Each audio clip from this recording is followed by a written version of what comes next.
क्या आपने कभी सोचा है कि सिर्फ 24 घंटे में आपकी पूरी जिंदगी बदल सकती है? नहीं, मैं कोई सपना नहीं दिखा रहा और न ही कोई जादू की बात कर रहा हूँ।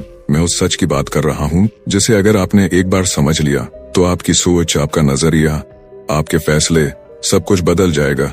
लेकिन इस सच को सुनने की हिम्मत हर किसी में नहीं होती, क्योंकि ये सच जितना सरल लगता है उतना ही गहरा और चुभने वाला है। और इसे समझने के लिए आपको इस कहानी के अंत तक रुकना होगा, क्योंकि अगर आप बीच में छोड़ देंगे तो आप वही इंसान रहेंगे जो अभी हैं, और अगर अंत तक सुना तो शायद आप खुद को पहचान भी न पाए। कहते हैं हजारों साल पहले एक आदमी था जिसने अपने महल, अपना परिवार, अपना राजपाट छोड़ दिया, सिर्फ एक सवाल का जवाब खोजने के लिए। क्यों हम दुखी हैं और कैसे दुख खत्म हो सकता है? वो आदमी बुद्ध कहलाया, और उसकी एक कहानी ऐसी है जो आज भी उतनी ही ताकतवर है जितनी तब थी। लेकिन इस कहानी का सबसे खास हिस्सा ये है कि ये आपके साथ अगले 24 घंटे में क्या करेगी, वो आप अभी सोच भी नहीं सकते। हो सकता है आप इसे सुनकर हंसें, हो सकता है आप रो पड़ें, हो सकता है आप चुपचाप सोच में डूब जाएं, लेकिन एक चीज पक्की है, आप बदल जाएंगे। इस वीडियो में मैं आपको वही कहानी सुनाने वाला हूँ, लेकिन ध्यान रहे, ये कहानी आपको मजबूर करेगी कि आप अपने डर, अपने गुस्से, अपनी आदतों, सबका सामना करें। और अगर आपने हिम्मत दिखाई तो आप देखेंगे कि जिंदगी की सबसे बड़ी लड़ाई बाहर की नहीं, अंदर की होती है। और जो इस अंदर की लड़ाई जीत लेता है उसे बाहर कोई नहीं हरा सकता। तो तैयार हो जाइए, अपनी आंखें, अपने कान और अपना दिल खोल लीजिए, क्योंकि अगले कुछ मिनट सिर्फ आपके नहीं हैं, ये आपके भविष्य के हैं। और अगर आपको इस सफर में थोड़ी भी रोशनी मिले तो याद रखिए, ये रोशनी अकेले रखने के लिए नहीं है, इसे बांटना है, जैसे मैं अभी आपके साथ बांट रहा हूँ। और अगर आपको लगता है कि आपने कभी सोचा है कि सिर्फ 24 घंटे में आपकी पूरी जिंदगी बदल सकती है, नहीं, मैं कोई सपना नहीं दिखा रहा और न ही कोई जादू की बात कर रहा हूँ। मैं उस सच की बात कर रहा हूँ जिसे अगर आपने एक बार समझ लिया तो आपकी सोच, आपका नजरिया, आपके फैसले, सब कुछ बदल जाएगा। लेकिन इस सच को सुनने की हिम्मत हर किसी में नहीं होती, क्योंकि ये सच जितना सरल लगता है उतना ही गहरा और चुभने वाला है। और इसे समझने के लिए आपको इस कहानी के अंत तक रुकना होगा, क्योंकि अगर आप बीच में छोड़ देंगे तो आप वही इंसान रहेंगे जो अभी हैं, और अगर अंत तक सुना तो शायद आप खुद को पहचान भी न पाए। कहते हैं हजारों साल पहले एक आदमी था जिसने अपने महल, अपना परिवार, अपना राजपाट छोड़ दिया, सिर्फ एक सवाल का जवाब खोजने के लिए। क्यों हम दुखी हैं और कैसे दुख खत्म हो सकता है? वो आदमी बुद्ध कहलाया, और उसकी एक कहानी ऐसी है जो आज भी उतनी ही ताकतवर है जितनी तब थी। लेकिन इस कहानी का सबसे खास हिस्सा ये है कि ये आपके साथ अगले 24 घंटे में क्या करेगी, वो आप अभी सोच भी नहीं सकते। हो सकता है आप इसे सुनकर हंसें, हो सकता है आप रो पड़ें, हो सकता है आप चुपचाप सोच में डूब जाएं, लेकिन एक चीज पक्की है, आप बदल जाएंगे। इस वीडियो में मैं आपको वही कहानी सुनाने वाला हूँ, लेकिन ध्यान रहे, ये कहानी आपको मजबूर करेगी कि आप अपने डर, अपने गुस्से, अपनी आदतों, सबका सामना करें। और अगर आपने हिम्मत दिखाई तो आप देखेंगे कि जिंदगी की सबसे बड़ी लड़ाई बाहर की नहीं, अंदर की होती है। और जो इस अंदर की लड़ाई जीत लेता है उसे बाहर कोई नहीं हरा सकता। तो तैयार हो जाइए, अपनी आंखें, अपने कान और अपना दिल खोल लीजिए, क्योंकि अगले कुछ मिनट सिर्फ आपके नहीं हैं, ये आपके भविष्य के हैं। और अगर आपको इस सफर में थोड़ी भी रोशनी मिले तो याद रखिए, ये रोशनी अकेले रखने के लिए नहीं है, इसे बांटना है, जैसे मैं अभी आपके साथ बांट रहा हूँ। और अगर आपको लगता है कि ये कहानी किसी और की जिंदगी भी बदल सकती है तो इसे लाइक करें, शेयर करें, नीचे कमेंट में अपनी सोच लिखें, और life of Buddha wisdom channel को सब्सक्राइब करें, क्योंकि यहाँ सिर्फ कहानियां नहीं, यहाँ जिंदगी बदलने वाली सच्चाइयां मिलती हैं। अब गहरी सांस लीजिए और इस सफर की शुरुआत करते हैं। सुनो, ये कहानी तुम्हारे भीतर कुछ तोड़ने और कुछ बनाने वाली है। शायद तुम इसे सुनकर हंसो, शायद रो, और हो सकता है तुम्हें लगे कि ये तो बस एक साधारण सी घटना है। लेकिन अगर तुम इसे दिल से सुनो तो ये अगले 24 घंटे में तुम्हारी सोच, तुम्हारा नजरिया, यहाँ तक कि तुम्हारी सांस लेने का तरीका भी बदल सकती है। बहुत साल पहले मगध के एक छोटे से गांव में, जहाँ खेतों की मिट्टी में अभी भी रात की ठंडी नमी थी और हवा में चिड़ियों की पहली आवाज तैर रही थी, वहाँ एक नौजवान अपने मन के तूफान में उलझा हुआ पगडंडी पर चल रहा था। उसका नाम देव था। देव के पास सब कुछ था जो एक सामान्य इंसान चाहता है, खेत, धन, घर, लोग जो उसका आदर करते थे। लेकिन फिर भी उसके भीतर एक खालीपन था, जैसे कोई अंधेरा कोना जहां से एक अनकहा दुख हर वक्त रिश्ता रहता था। उसने बहुत कुछ आजमाया, त्योहारों में नाचा, शराब पी, दोस्तों के साथ हंसा, यहाँ तक कि दूर के शहर में जाकर व्यापार किया। लेकिन हर बार कुछ दिनों के बाद वही खालीपन लौट आता। एक सुबह वह नदी के किनारे खड़ा सोच रहा था कि आखिर उसकी जिंदगी में ऐसा क्या है जो उसे चैन नहीं लेने देता। तभी गांव में खबर फैली, आज बुद्ध इस रास्ते से गुजरेंगे। लोग खेत खलिहान छोड़कर रास्ते के किनारे इकट्ठा होने लगे। बच्चे पेड़ों पर चढ़ गए और औरतें थाल में फूल लेकर खड़ी हो गईं। देव ने पहले सोचा कि इसमें उसका क्या, लेकिन फिर एक अजीब सा खिंचाव महसूस हुआ, जैसे कोई भीतर से कह रहा हो, जा देख। वह भीड़ के पास पहुंचा। दूर से कुछ भिक्षु नंगे पांव, साधारण वस्त्र पहने धीमे धीमे चल रहे थे, और उनके बीच में एक व्यक्ति था जिसके चेहरे पर इतनी गहरी शांति थी कि लगता था आसपास का सारा शोर उसी में घुल गया है। वह बुद्ध थे। देव ने बस एक नजर डाली और उसे लगा कि ये नजर उसके भीतर तक उतर गई, जैसे उसके सारे राज खोल कर देख लिए हों। बुद्ध चलते चलते जब देव के सामने से गुजरे तो एक पल के लिए उनकी आंखें मिलीं। समय थम गया। देव का दिल तेज धड़कने लगा। बिना कुछ कहे बुद्ध ने हल्का सा सिर हिलाया और आगे बढ़ गए। देव के पांव खुद ब खुद उनके पीछे चल पड़े। कोई उसे रोक नहीं रहा था। भिक्षु भी जैसे जानते थे कि ये लड़का अब लौटेगा नहीं। रास्ता गांव से निकलकर खेतों के बीच, फिर जंगल की ओर मुड़ गया। पत्तों के बीच से सूरज की रोशनी जमीन पर सुनहरी परत बिछा रही थी। हवा में मिट्टी और फूलों की मिली जुली खुशबू थी। देव के मन में सवाल थे, ये कहाँ ले जा रहे हैं? ये मुझे कुछ कह क्यों नहीं रहे? लेकिन उसने खुद को रोका। उसने महसूस किया कि बुद्ध के आसपास एक अजीब सी ऊर्जा है, जैसे सब कुछ शांत हो गया हो। जंगल गहरा होता गया। पक्षियों की आवाज धीमी पड़ने लगी और सिर्फ पैरों के नीचे सूखे पत्तों की चरमराहट रह गई। थोड़ी दूर चलने के बाद बुद्ध एक खुले स्थान पर रुके। वहां पास ही एक नदी बह रही थी। पानी इतना साफ था कि तल में पत्थर चमक रहे थे। बुद्ध ने देव की ओर देखा और बस इतना कहा, पार करो। देव ने देखा कि धारा तेज है। पहले कदम रखते ही ठंडा पानी टखनों तक चढ़ाया।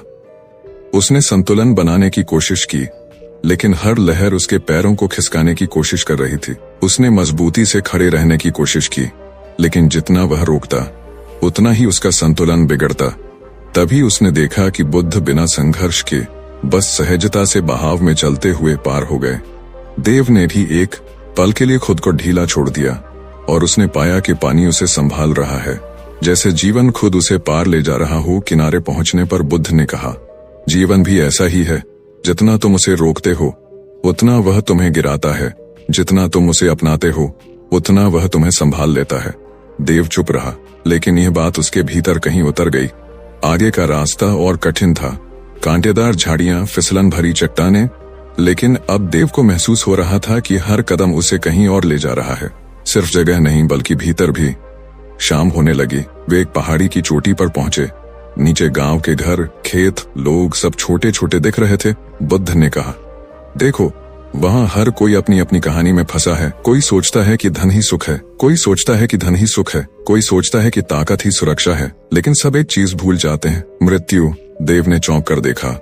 बुद्ध आगे बोले, मृत्यु तुम्हें याद दिलाती है कि तुम्हारे पास जो है वह स्थायी नहीं है, और जो स्थायी है उसे तुमने कभी खोजा ही नहीं। रात होने लगी। तारे आसमान में खिल गए। बुद्ध ने आग जलाई और कहा, आज रात सोना मत, बस देखना, सुनना और जो भीतर उठे उसे देखना। देव ने पूछा, अगर मैं थक गया तो? बुद्ध मुस्कुराए, थकान भी देखना। और फिर रात का असली सफर शुरू हुआ। रात गहरी हो चुकी थी। जंगल में सिर्फ झींगुरों की आवाज और कहीं कहीं दूर से आती उल्लू की हूट सुनाई दे रही थी।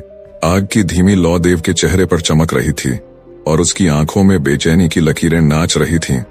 उसने सोचा कि बुद्ध अब कोई गहरी शिक्षा देंगे, कोई मंत्र, कोई ध्यान विधि, लेकिन बुद्ध बस शांत बैठे थे। उनकी आंखें बंद थीं, सांसें इतनी स्थिर कि लगता था वे सांस भी नहीं ले रहे। देव ने इधर उधर देखा। अंधेरा इतना गहरा था कि लगता था हवा भी काली हो गई है। वह सोचने लगा कि यहाँ मैं अकेला होता तो डर से कांप जाता, लेकिन बुद्ध की मौजूदगी में एक अजीब सा भरोसा था, जैसे कुछ भी बुरा नहीं हो सकता। फिर भी मन बेचैन था। सवाल उमड़ रहे थे, ये क्यों चुप हैं? मैं यहाँ क्यों हूँ? 24 घंटे में क्या बदल जाएगा? अचानक बुद्ध ने आंखें खोलीं और बिना उसकी ओर देखे कहा, सुनो। देव ने कान लगाए। उसने सोचा कि कोई आवाज होगी, लेकिन सिवाय हवा की हल्की सरसराहट के कुछ नहीं। बुद्ध ने कहा, यही सुनना है। जब तुम शोर में नहीं, मौन में सुनते हो। देव को समझ नहीं आया कि मौन में सुनना कैसे होता है। लेकिन उसने महसूस किया कि इस अंधेरे में, इस सन्नाटे में उसके भीतर कुछ चल रहा है, जैसे कोई पुरानी परतें उतर रही हों।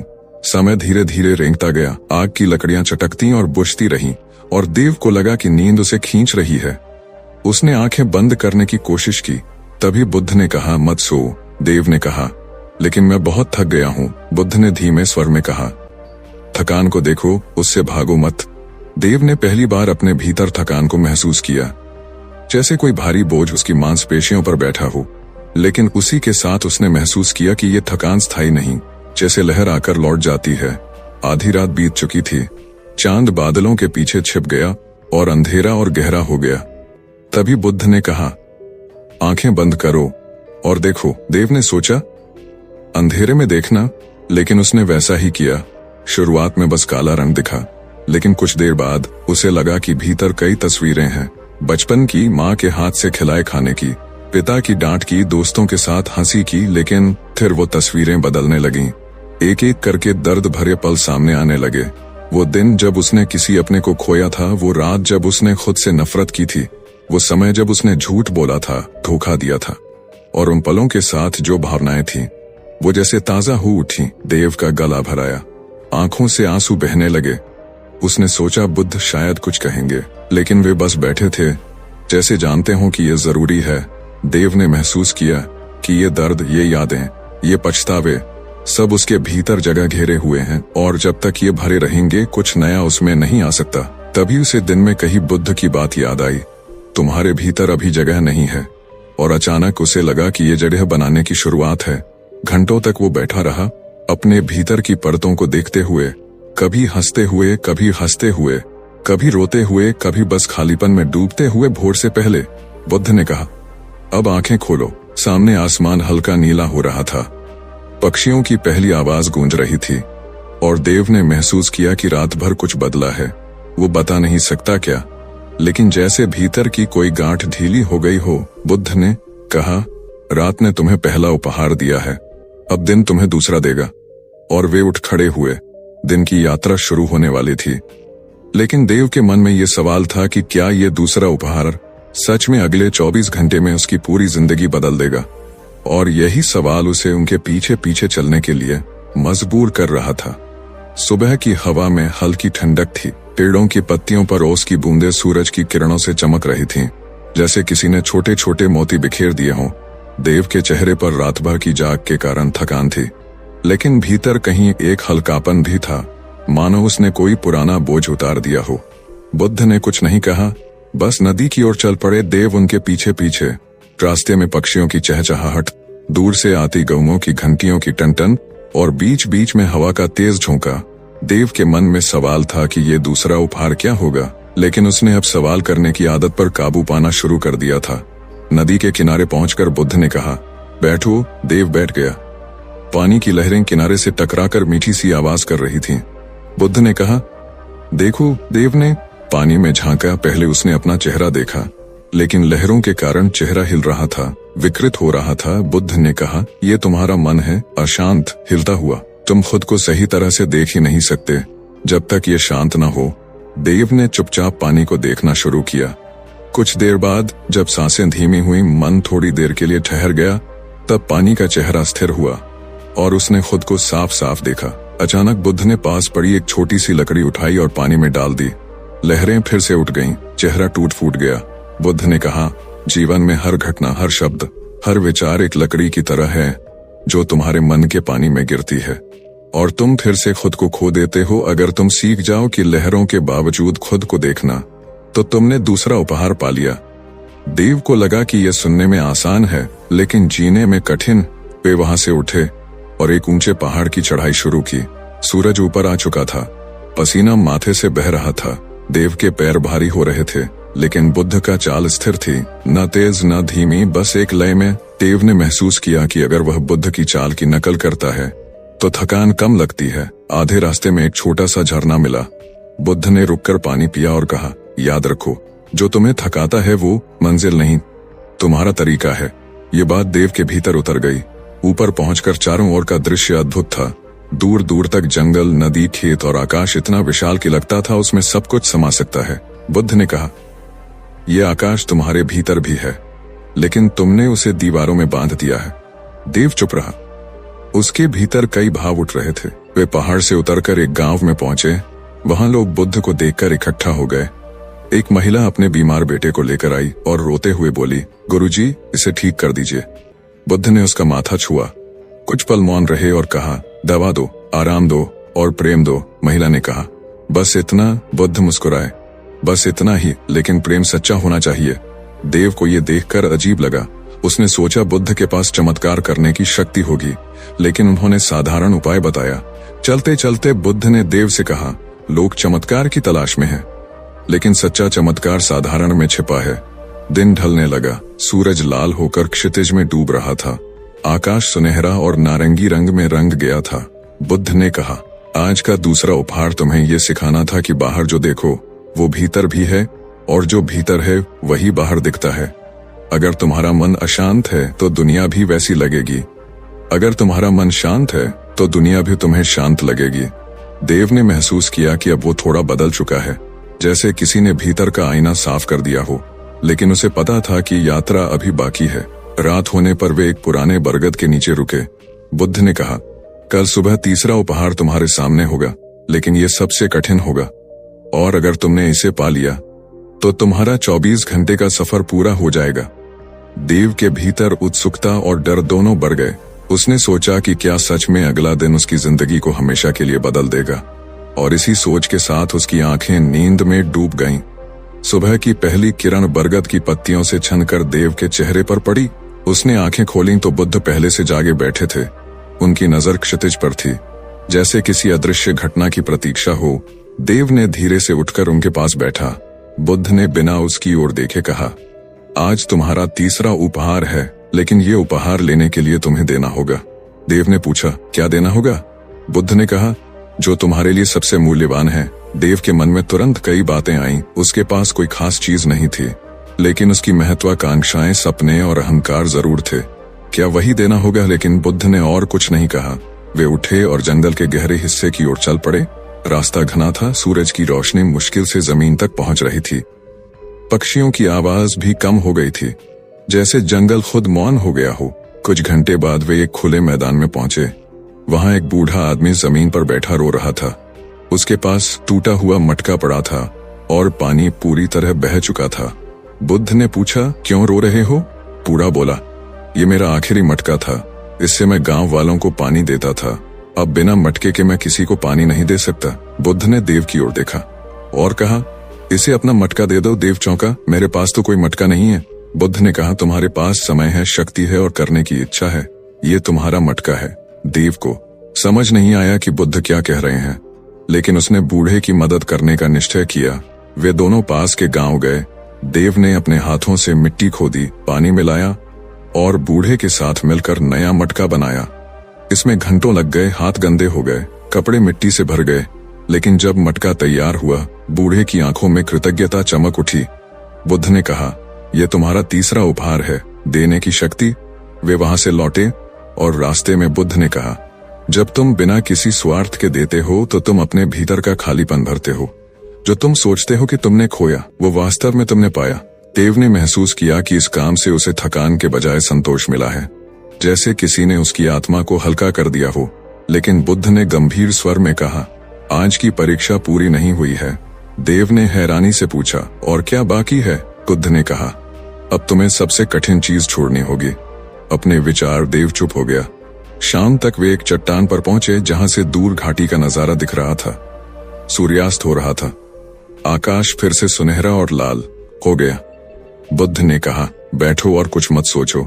देव ने कोशिश की, लेकिन मन में विचारों का तूफान था। बीते हुए पल, आने वाले कल, अनगिनत कल्पनाएं, डर, उम्मीदें और सवाल। हर बार जब वो उन्हें रोकने की कोशिश करता, वे और जोर से आते। घंटों बीत गए।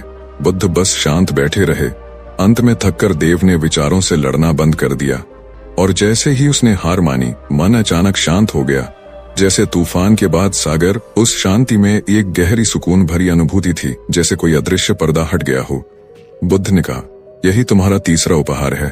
मन का मौन रात घिर आई थी। तारे आसमान में चमक रहे थे और देव को लगा कि आज का दिन सच में उसके भीतर कुछ बड़ा बदल गया है। लेकिन उसे ये भी पता था कि चौथा और आखिरी उपहार बाकी है और वो शायद सबसे शक्तिशाली होगा। नींद में जाते हुए उसने सोचा कि अगर कल का उपहार वैसा ही है जैसा बुद्ध कह रहे हैं तो सच में ये 24 घंटे उसकी पूरी जिंदगी बदल देंगे। सुबह की हवा पहले से ज्यादा हल्की और ठंडी थी, जैसे रात ने जंगल के हर पत्ते को धोकर साफ कर दिया हो। ओस की बूंदें घास पर चमक रही थीं और दूर कहीं मोर की आवाज आ रही थी। देव ने आंखें खोली तो देखा बुद्ध पहले से खड़े हैं। उनकी नजर क्षितिज के उस पार थी जहां सूरज धीरे धीरे अपनी पहली किरण भेज रहा था। देव उठा और उनके पास पहुंचा, लेकिन आज बुद्ध का चेहरा पहले से अलग था, जैसे आज कोई बहुत बड़ा रहस्य खुलने वाला हो। उन्होंने कहा, आज तुम्हारा चौथा और आखिरी उपहार है, लेकिन ये तुम्हारी पूरी जिंदगी का सबसे कठिन सच भी है। देव के भीतर उत्सुकता और हल्का डर दोनों थे। उन्होंने पूछा, क्या करना होगा? बुद्ध ने कहा, कुछ नहीं, सिर्फ देखना, लेकिन जो देखोगे उससे भागना मत। देव को ये बात अजीब लगी, फिर भी वो उनके साथ चल पड़ा। रास्ता पहाड़ी था, जगह जगह छोटे झरने बह रहे थे और पक्षियों की आवाज हवा में गूंज रही थी। लगभग 1 घंटे बाद वे एक ऐसे स्थान पर पहुंचे जहां चट्टानें खुली थीं और नीचे गहरी खाई थी। बुद्ध ने कहा, यहाँ बैठो और नीचे देखो। देव ने नीचे झांका। उसे लगा जैसे खाई की गहराई का कोई अंत नहीं है। आंखें टिकती नहीं थीं। बुद्ध ने कहा, तुम्हारा चौथा उपहार इस खाई की तरह है। अगर तुम इसमें गिर गए तो वापस नहीं आओगे, लेकिन अगर तुम इसे समझ गए तो फिर कभी डर में नहीं जियोगे। देव ने चुपचाप नीचे देखना शुरू किया। पहले तो उसे सिर्फ डर महसूस हुआ, लेकिन फिर उसने ध्यान से देखा। वहां नीचे सिर्फ खालीपन था, न रोशनी न अंधेरा, बस कुछ भी नहीं। तभी बुद्ध की आवाज आई, ये खालीपन तुम्हारी सच्चाई है। न तुम्हारे विचार स्थायी हैं, न तुम्हारे शरीर, न तुम्हारे डर। सब कुछ बदल जाएगा, सब खत्म होगा, सब खत्म होगा, और अंत में जो बचेगा वो यही है, खालीपन। देव के भीतर एक अजीब सी बेचैनी उठी। उसने कहा, अगर सब कुछ खाली है तो जीने का मतलब क्या है? बुद्ध मुस्कुराए, यही तो चौथा उपहार है। खालीपन को समझकर तुम हर चीज की कीमत जान पाओगे, क्योंकि तुम्हें पता होगा कि यह हमेशा के लिए नहीं है। और जब तुम्हें पता होगा कि यह हमेशा के लिए नहीं है, तभी तुम उसे पूरे मन से जी पाओगे। देव के आंखों में आंसू आ गए। उसे लगा जैसे किसी ने उसके दिल का बोझ उठा लिया हो, लेकिन साथ ही उसके भीतर गहरी शांति भी फैल गई। बुद्ध ने कहा, आज तुम्हारा 24 घंटे का सफर पूरा हो गया है। अब तुम वही नहीं हो जो कल थे। वे दोनों वहां से उठकर वापस लौटने लगे। रास्ते में जंगल की हर आवाज, हर पत्ता, हर किरण देव को पहले से ज्यादा जीवंत लग रही थी। गांव पहुंचने से पहले बुद्ध ने कहा, याद रखो, ये 4 उपहार तुम्हारे भीतर हमेशा रहेंगे। पहला वर्तमान का देखना, दूसरा भीतर और बाहर का आईना, तीसरा बिना स्वार्थ के देना, और चौथा खालीपन की सच्चाई। अगर तुम इन्हें याद रखोगे तो तुम्हारी जिंदगी कभी वैसी नहीं रहेगी जैसी पहले थी। देव ने मन ही मन प्रण लिया कि वह इन 4 उपहारों को कभी नहीं भूलेगा। सूरज अब पूरी तरह ऊपर आ चुका था और उसकी रोशनी में देव का चेहरा भी किसी नए जन्म की तरह चमक रहा था। गांव के लोग उन्हें देखकर दौड़े, लेकिन देव के कानों में बस बुद्ध की आखिरी बात गूंज रही थी, जीवन को पकड़ने की कोशिश मत करो, उसे बस जियो। गांव की पगडंडी पर कदम रखते ही देव ने महसूस किया कि ये वही रास्ता है जिस पर वह कल भी चला था। लेकिन कल और आज के बीच का फर्क इतना गहरा था कि जैसे 2 अलग जिंदगियां हों। गांव के लोग वही थे, वही घर, वही खेत, वही आवाजें, लेकिन उसके भीतर कुछ बदल चुका था। बुद्ध उसके साथ थे, लेकिन गांव के लोग पहले बुद्ध को देखकर देव के पास दौड़े। कहाँ थे तुम? हम तुम्हें ढूंढ रहे थे। किसी ने कहा, तुम्हारा खेत अधूरा पड़ा है। किसी ने कहा, तुम कल से गायब थे। सब परेशान थे। देव ने बस उन्हें देखा। उनके चेहरे में चिंता थी, लेकिन अब उसे उसमें एक गहरी परत दिखाई दे रही थी। हर चिंता के पीछे एक चाह, हर चाह के पीछे एक डर, और हर डर के पीछे वही खालीपन जिसे उसने खाई के किनारे महसूस किया था। उसने मुस्कुरा कर कहा, मैं ठीक हूँ, और उसकी मुस्कान में एक ऐसा भरोसा था कि लोग चुप हो गए। बुद्ध ने चुपचाप गांव में प्रवेश किया। देव ने उनके लिए अपने घर का दरवाजा खोला और पहली बार उसे लगा कि उसका घर सच में घर है। बुद्ध ने बैठकर पानी पिया और देव से कहा, अब तुम्हारा 24 घंटे का सफर पूरा हो गया है, लेकिन असली यात्रा अब शुरू होगी। देव ने पूछा, क्यों? बुद्ध ने कहा, क्योंकि तुम्हारे भीतर जो बदला है उसे अब तुम्हें अपने आसपास की दुनिया में जीना होगा, और यही सबसे कठिन है। देव को ये बात भीतर तक लगी। अगले ही दिन से उसने बदलाव करना शुरू किया। सुबह जब सूरज उगता तो वह खेत में जाता, लेकिन पहले की तरह बस फसल काटने की सोच नहीं करता। अब वह देखता कि हर पौधा, हर मिट्टी का कण एक कहानी है, जैसे वे भी जीवित हैं। वह गांव के बच्चों को इकट्ठा करता, उन्हें पानी के किनारे बैठाकर बताता कि कैसे वर्तमान में जीना है, कैसे अपने विचारों को देखना है, कैसे बिना स्वार्थ के देना है और कैसे खालीपन को समझना है। शुरू में लोग उसे अजीब समझते, कुछ हंसते, कुछ कहते ये बुद्ध के पास जाकर पागल हो गया है। लेकिन धीरे धीरे कुछ लोग उसके पास आने लगे, खासकर वे जो परेशान थे, जिनके जीवन में बोझ था। एक दिन एक औरत आई, उसका बच्चा बीमार था और वो रो रही थी। देव ने उसे बैठाया और कहा, दर्द को मत भागाओ, उसे देखो। जब तुम उसे देखोगी तब तुम समझोगी कि ये हमेशा के लिए नहीं है और फिर तुम मजबूती से जी पाओगी। औरत ने उसकी बात मानी और अगले ही दिन वो उसके पास आई। उसकी आंखों में आंसू थे लेकिन चेहरे पर सुकून था। देव ने महसूस किया कि बुद्ध का दिया तीसरा उपहार, बिना स्वार्थ के देना, अब सच में उसके जीवन का हिस्सा बन रहा है। समय बीतने के साथ गांव में एक हल्का बदलाव आने लगा। लोग एक दूसरे को सुनने लगे, छोटे छोटे झगड़े खत्म होने लगे। खेतों में काम करते समय लोग हंसते हुए बातें करते। लेकिन इस बदलाव के बीच एक दिन खबर आई कि पास के गांव में भारी सूखा पड़ गया है। वहां के लोग भूख से परेशान हैं। गांव के कुछ लोग बोले, हमारे पास भी ज्यादा नहीं है, हम कैसे दें? देव चुप रहा, फिर बोला, हमारे पास जो है उसका कुछ हिस्सा देकर हम खाली नहीं होंगे, बल्कि भर जाएंगे। और उसने सबसे पहले अपना अनाज का हिस्सा दिया। धीरे धीरे गांव के बाकी लोग भी जुड़ गए और वो मदद लेकर पास के गांव गए। वहां के लोगों ने कृतज्ञता से उनका स्वागत किया। लौटते समय बुद्ध ने देव से कहा, याद रखो, देना कभी तुम्हें गरीब नहीं बनाता। उस रात देव ने महसूस किया कि 24 घंटे में मिला ज्ञान अब उसकी सांसों में घुल चुका है और शायद ये ज्ञान सिर्फ उसके लिए नहीं बल्कि पूरे गांव के लिए था। चांदनी में बैठे उसने सोचा, अगर 24 घंटे में ये हो सकता है तो बाकी जिंदगी में क्या नहीं हो सकता। दिन धीरे धीरे बदल रहे थे। गांव में हल्की हल्की शांति फैल रही थी, लेकिन हर बदलाव की तरह इसके भी विरोधी थे। कुछ लोग देव के बारे में कहते, ये बहुत बड़ा ज्ञानी बन गया है, लेकिन खेती का क्या होगा? कुछ कहते, ये सब बातें पेट नहीं भरती। देव सुनता लेकिन प्रतिक्रिया नहीं देता। एक दिन सुबह सुबह गांव में शोर मचा। खेत के किनारे आग लग गई थी। सूखी घास और तेज हवा ने आग को फैलाना शुरू कर दिया। लोग घबरा गए, हर कोई अपने खेत बचाने में लग गया, लेकिन किसी को नहीं पता था कि आग कहां से शुरू हुई। देव ने देखा कि लोग अपने अपने हिस्से में लगे हैं, कोई दूसरों की तरफ ध्यान नहीं दे रहा।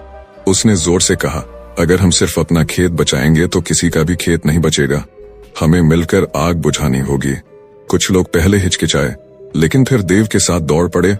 उन्होंने पानी की बाल्टियां पास पास खड़ी कर दी और लाइन बनाकर एक के बाद एक पानी डालने लगे। कई घंटे तक संघर्ष के बाद आग काबू में आई। लोग थक कर जमीन पर बैठ गए। उनके चेहरे काले पड़ गए थे, लेकिन आंखों में राहत थी।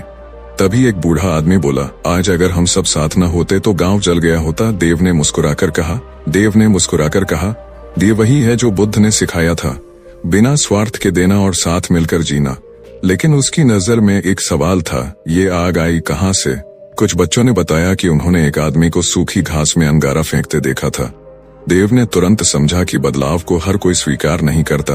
बुद्ध उसके पास आए और बोले, यह तुम्हारी अगली परीक्षा थी। जब ज्ञान फैलता है तो अंधेरा और भी जोर से हमला करता है, लेकिन अगर तुम शांत रहो तो अंधेरा खुद हार जाएगा। उस रात देव आग की रोशनी में बैठे सोच रहा था कि 24 घंटे में मिला ज्ञान अब उसके लिए जिम्मेदारी बन गया है। अगले दिन उसने गांव में बैठक बुलाई। उसने कहा, अगर हम चाहते हैं कि ये शांति और सहयोग बना रहे तो हमें हर मुश्किल में साथ खड़ा होना होगा, चाहे वो सूखा हो, आग हो या मन का डर। लोग सहमत हुए और उन्होंने तय किया कि हर हफ्ते एक दिन सब मिलकर गांव के काम करेंगे। धीरे धीरे ये परंपरा बन गई और सबसे आश्चर्य की बात यह थी कि जो लोग पहले विरोध कर रहे थे वे भी इसमें शामिल हो गए। लेकिन देव जानता था कि असली चुनौती अभी बाकी है, क्योंकि बदलाव बाहर से नहीं अंदर से टूटता है, और जब किसी के भीतर का डर या लालच जागता है तो वो सबसे खतरनाक आग बन सकता है। बुद्ध ने चुपचाप उसकी ओर देखा और कहा, तुम्हें अब अगली लहर के लिए तैयार रहना होगा। देव ने सिर हिलाया, लेकिन मन में सोच रहा था कि आगे क्या आने वाला है। तभी क्षितिज पर काले बादल घिरने लगे और हवा में एक अजीब सी ठंडक फैल गई, जैसे कोई बड़ी परीक्षा दरवाजे पर खड़ी हो। काले बादल पूरे आसमान पर छा गए थे। हवा में मिट्टी की गंध के साथ एक अजीब सा तनाव था, जैसे किसी अनदेखे खतरे की आहट। गांव के लोग बारिश की उम्मीद में आसमान देख रहे थे, लेकिन बारिश की एक बूंद भी नहीं गिरी। इसके बजाय तेज हवा चलने लगी। रात होते होते गांव के बीचों बीच पुराने बरगद के पेड़ के पास भीड़ जुटने लगी। कारण था दो भाइयों का झगड़ा, जो इतने जोर से चिल्ला रहे थे कि पूरे गांव में आवाज गूंज रही थी। देव वहां पहुंचा। उसने देखा कि दोनों भाई एक दूसरे को दोष दे रहे थे। एक कह रहा था, इसने मेरा हिस्सा छीन लिया। दूसरा कह रहा था, ये झूठ बोल रहा है, ये हमेशा मुझे कम देने की कोशिश करता है। भीड़ भी पक्ष लेने लगी। कोई एक का समर्थन कर रहा था, कोई दूसरे का। माहौल इतना गर्म हो गया कि किसी ने पत्थर उठा लिया। देव ने आगे बढ़कर उसका हाथ रोक लिया। उसकी आवाज में कोई चिल्लाहट नहीं थी, लेकिन गहरी दृढ़ता थी। पत्थर फेंकने से तुम्हें सुकून नहीं मिलेगा, सिर्फ और आग फैलेगी। भीड़ चुप हुई। देव ने दोनों भाइयों से कहा, तुम दोनों अपने अपने डर से लड़ रहे हो। एक को डर है कि उसका हक छिन जाएगा, दूसरे को डर है कि उसे कभी पूरा नहीं मिलेगा। ये डर तुम्हारे भीतर की आग है, और ये आग बाहर फैलकर पूरे गांव को जला सकती है। दोनों भाई पहले तो चुप रहे, फिर एक ने कहा, अगर मैं छोड़ दूं तो ये मेरा फायदा उठाएगा। देव मुस्कुराया, बिना स्वार्थ के देना तभी कठिन लगता है जब तुम्हें लगता है कि तुम्हारे पास कम है, लेकिन अगर तुम देखो कि तुम्हारे पास हमेशा कुछ न कुछ है तो देने में डर नहीं लगेगा। उसकी बात सुनकर भीड़ में एक बूढ़ी औरत बोली, मैंने देखा है, जब मैंने अपने पास का खाना भूखे को दिया तो अगले ही दिन मुझे उससे दोगुना मिला, लेकिन जो मैंने अपने डर में छुपाया वो सड़ गया। ये सुनकर लोग फुसफुसाने लगे। धीरे धीरे माहौल बदलने लगा। दोनों भाइयों ने एक दूसरे को देखा और फिर बिना बोले एक दूसरे को गले लगा लिया। भीड़ ने राहत की सांस ली, लेकिन देव जानता था कि ये भीतर की आग का बस एक रूप था।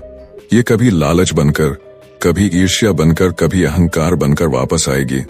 बुद्ध, जो अब तक चुप थे, आगे बढ़े और बोले, भीतर की आग को बुझाने का सिर्फ एक तरीका है, उसे पहचानना, उसे देखना और उसे पकड़ने की कोशिश छोड़ देना। देव ने महसूस किया कि यह चौथा उपहार, खालीपन की सच्चाई, यही सबसे गहरा असर करता है। अगर अंदर कुछ भी स्थायी नहीं है तो न डर, न गुस्सा, न लालच टिक सकता है, लेकिन इसे हर कोई तुरंत नहीं समझेगा। इसलिए उसने ठान लिया कि वो गांव में बैठकों में अब सिर्फ कहानियां नहीं सुनाएगा, बल्कि हर किसी को अपने भीतर की आग देखने का अभ्यास कराएगा। अगले दिन से उसने छोटे छोटे समूह बनाए। बच्चों से कहा, जब गुस्सा आए तो उसे नाम दो, उसे देखो लेकिन कुछ मत करो।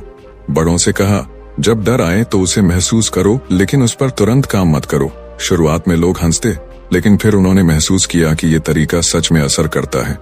गांव का माहौल धीरे धीरे और शांत होने लगा, लेकिन इसके बीच एक खबर आई जिसने देव को हिला दिया। पास के गांव में लोग आपस में लड़ते लड़ते हथियार तक उठा चुके थे, और वहां के कुछ लोग मदद के लिए देव के गांव की तरफ आ रहे थे। ये वो पल था जब देव को लग रहा था कि अब बाहर की आग और भीतर की आग एक साथ टकराने वाली हैं, और अगर ये टकराई तो शायद सब कुछ बदल जाएगा।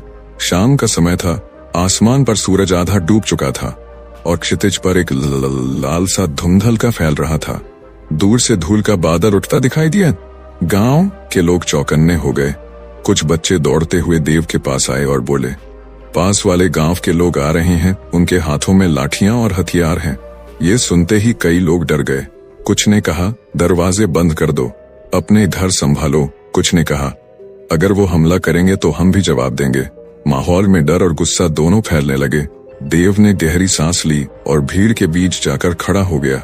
उसकी आवाज साफ लेकिन शांत थी, जो आने वाले हैं वो हमारे दुश्मन नहीं हैं, वो डर और गुस्से के शिकार हैं, जैसे कभी हम थे।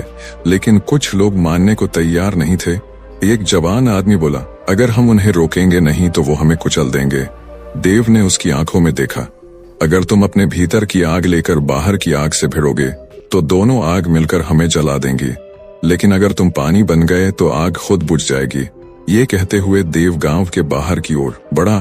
उसके साथ सिर्फ कुछ लोग थे, बाकी अभी भी शक और डर में थे। जैसे ही पास वाले गांव के लोग करीब आए, उनके चेहरे पर थकान, गुस्सा और भूख का मिला जुला असर था। उनमें से एक ने चिल्लाकर कहा, हमें खाना दो, नहीं तो हम छीन लेंगे। देव बिना डरे आगे बढ़ा। उसने कहा, हमारा दरवाजा तुम्हारे लिए बंद नहीं है, लेकिन पहले बैठो, पानी पियो, फिर बात करेंगे। सामने वाले हैरान रह गए। उन्हें उम्मीद थी कि सामने से विरोध मिलेगा, लेकिन यहाँ तो उन्हें बैठने का न्योता मिल रहा था। उनमें से एक बुजुर्ग आदमी ने बाकी को इशारा किया और सब धीरे धीरे बैठ गए। देव ने गांव के बच्चों से कहा, पानी और थोड़ा अनाज लाओ। बच्चों ने बिना डरे सबके सामने कटोरियां रखीं। कुछ देर तक सिर्फ खाने पीने की आवाज थी। फिर देव ने कहा, हम जानते हैं कि तुम पर सूखा पड़ा है और तुम परेशान हो, लेकिन अगर हम लड़ेंगे तो दोनों गांव तबाह हो जाएंगे। अगर हम साथ आए तो दोनों गांव बच सकते हैं। सामने वाले कुछ देर चुप रहे। फिर एक औरत बोली, हमारे यहाँ बच्चों को भूखा सुलाना पड़ रहा है। हम डर गए थे कि यहाँ भी कुछ नहीं मिलेगा। देव ने कहा, डर सबसे बड़ी आग है, ये हमें वह करने पर मजबूर कर देती है जो हम सामान्य समय में नहीं करते। लेकिन अगर हम डर को देख लें तो ये हमें नहीं जलाएगी। धीरे धीरे माहौल नरम होने लगा। पास वाले गांव के लोग हथियार नीचे रखने लगे। तभी पीछे से देव के अपने गांव का एक आदमी चिल्लाया, ये मत भूलो, ये लोग तुम्हारे दुश्मन हैं, ये तुम्हें धोखा देंगे। देव ने उस आदमी की तरफ देखा। उसकी आंखों में वही पुराना डर और शक था, वही भीतर की आग। देव ने उसके पास जाकर कहा, अगर तुम्हें डर है तो उसे देखो, लेकिन उसे अपने फैसले का मालिक मत बनाओ। उस आदमी की आंखें भर आईं और उसने चुपचाप सिर झुका लिया। उस दिन दोनों गांवों के लोग एक ही जगह बैठे, खाना साझा किया और तय किया कि वे मिलकर सूखे का सामना करेंगे। अगले कुछ हफ्तों में उन्होंने साथ मिलकर एक नहर खोदी, जिससे दोनों गांवों तक पानी पहुंचने लगा और धीरे धीरे दोनों तरफ की आग ठंडी हो गई। उस रात बुद्ध ने देव से कहा, आज तुम्हें समझ लिया कि भीतर और बाहर की आग अलग नहीं होती, वे एक दूसरे को खिलाती हैं, और अगर एक बुझा दो तो दूसरी भी खत्म हो जाती है। देव ने आकाश की ओर देखा, जहां अब तारों की चमक थी और हवा में शांति, और उसने महसूस किया कि 24 घंटे में शुरू हुई यात्रा अब कई जिंदगियों को बदल चुकी है। लेकिन भीतर से उसे पता था कि यह अंत नहीं है, बल्कि एक नई शुरुआत है। सुबह की पहली किरण गांव पर पड़ी और हवा में एक अलग सी हल्की सी महक थी, जैसे किसी ने रात भर पूरे गांव को साफ कर दिया हो। लोग धीरे धीरे अपने घरों से बाहर आने लगे और देखा कि देव पहले से ही गांव के बीचों बीच पुराने बरगद के पेड़ के नीचे बैठा है। उसकी आंखें बंद थीं, चेहरा शांत और सांसों में एक गहरी स्थिरता। बच्चे धीरे से पास आए, बड़ों ने भी दूरी बनाकर घेरा बनाया। आज कोई हंगामा नहीं, कोई विवाद नहीं, बस एक सन्नाटा जो शब्दों से ज्यादा बोल रहा था। देव ने आंखें खोली और कहा, कल जब हम दो आग को मिलते देख रहे थे, तब मैंने समझा कि असली बदलाव तब होता है जब हम खुद को बदलते हैं, क्योंकि अगर हम नहीं बदलते तो हालात चाहे जो भी हों, हम उन्हें उसी पुराने नजरिए से देखेंगे।